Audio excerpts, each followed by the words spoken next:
Saudi अरेबियामधील मक्केमध्ये सध्या हज यात्रा सुरू आहे।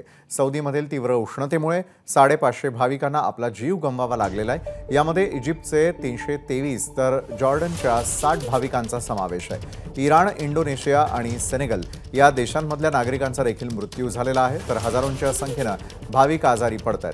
त्यांच्यावर जवळच्या रुग्णालयांमध्ये उपचार सुरू आहेत।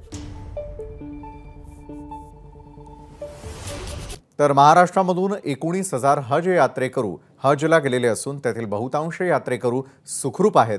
यात राज्यातील 5 हज यात्रेकरूंचा मृत्यू झाल्याची प्राथमिक माहिती मिळते। आपल्यासोबत महाराष्ट्र हज कमिटीचे अध्यक्ष आशिफ खान आहे।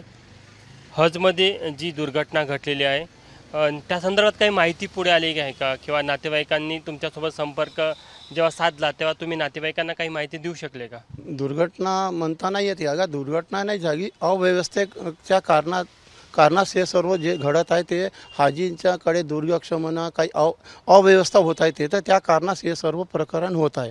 त्यांना सुखसुविधा, मेडिकल सुविधा काहीच नाही तिथं भेटत आहे। त्याच्या दुर्लक्षामुळे बरेच हाजी एन्जॉर्ड होत आहे आणि खूप मोठा त्रास होत आहे। एकूण महाराष्ट्रातले किती हज यात्रेकरू गेले होते? महाराष्ट्रातून 19,900 हज यात्रेकरू गेले होते। त्यांचं काही नाव कळलं? हे 5 कोण आहे, कुठल्या जिल्ह्यातले? आता नाव माहीत नाही आहे, कारण की ते बऱ्याच हाजींना त्या आमच्या खादिम हुज्जाजनी ॲडमिट केलं आहे। त्यापैकी जे जास्त होते त्यांना आता आज संध्याकाळपर्यंत माहीत होऊन जाईल। मी सेंट्रल हज कमिटीचे जे CEO साहेब आहे आफाकी साहेब, त्यांना सध्या विचारलं का महाराष्ट्रातले हज यात्रेच्या का एन्जॉर्ड आहे, किती मृत्यू झाला। त्यांचं म्हणणं आहे का आमच्यापाशी काही माहिती नाही। 5 लोकांचा मृत्यू झाल्याची एक प्राथमिक माहिती पुढे येत आहे। याला अजून अधिकृत दुजोरा मिळालेला नाही। मात्र महाराष्ट्र हज कमिटीचे जे प्रतिनिधी तिथे गेले त्यांच्याकडनं ही माहिती आलेली आहे। कॅमेरामॅन अतुल हेडेसह तुषार कोहडे, ABP माझा, नागपूर।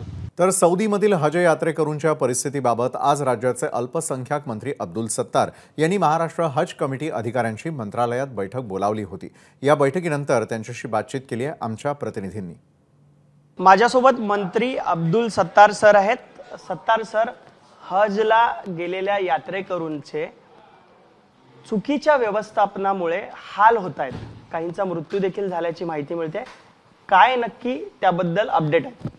नाही, खरं म्हणजे आताच आमचे हजचे सर्व अधिकाऱ्यांची मी आज सकाळी मीटिंग घेतली आणि मीटिंग घेतल्यानंतर तिकडचे आमचे एकूण हजला गेलेले 20,972 लोक आपल्या राज्यातून हजला गेलेले आहे। त्याच्यामधले 4 लोक जे आहे ते नैसर्गिक मृत्यू पावलेले आहे, एक उष्णघाताने मृत्यू पावलेला आहे।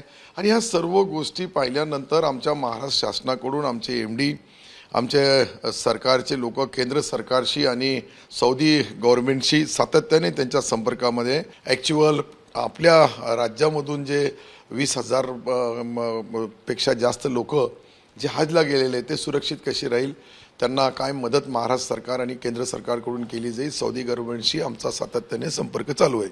आपल्या सेंट्रल गव्हर्नमेंटचा भारत सरकार आणि सौदी अरब सरकार या दोघांमध्ये तिकडची व्यवस्थेचा पूर्ण हे केला जातो।